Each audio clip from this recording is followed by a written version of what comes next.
बाबांच्या हातामध्ये दिलं आणि दिल्यानंतर नंद बाबा म्हणतात वसुदेवजी थांबा, इकडे लक्ष द्या. हा द्या हातामध्ये. आणि नंद बाबांनी आपल्याला झालेली मुलगी वसुदेवाला दिली आणि आता वसुदेवजी त्या मुलीला घेऊन परत मथुरा नगरीला निघालेले आहेत. वसुदेवजी माघारी निघालेले आहेत. मात्र या ठिकाणी नंद बाबा भगवान श्रीकृष्णाला घेऊन यशोदा मैयापाशी, यशोदा मैयाला मुलगी झाली होती. लक्ष बर का, लक्षपूर्वक ऐका. यशोदा मैयाला मुलगी झाली होती म्हणून मुलीकडे पाठ करून यशोदा मैया झोपली होती आणि नंद बाबांनी अलगद भगवान श्रीकृष्णाला त्या ठिकाणी ठेवलं आणि जी मुलगी जन्माला आली होती ती वसुदेवांना दिली. मुलगी घेऊन वसुदेव त्या ठिकाणी मथुरा नगरीला गेलेले आहेत. कंसातलं गणित आपण उद्या सोडू. आज आपण गोकुळातला आनंद त्या ठिकाणी बघू. त्या ठिकाणी वसुदेवजी निघून गेले. इकडे मात्र भगवान श्रीकृष्णाने रडायला सुरुवात केली.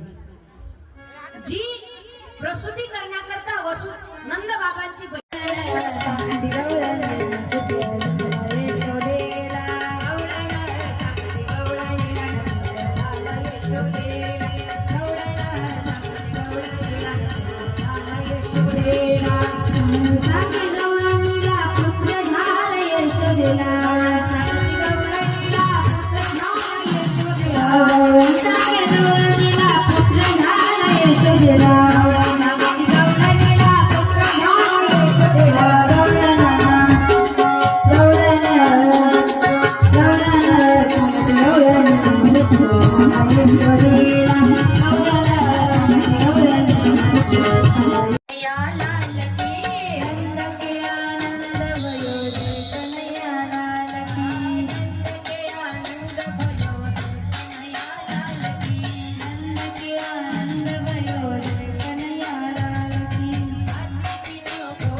सदा बस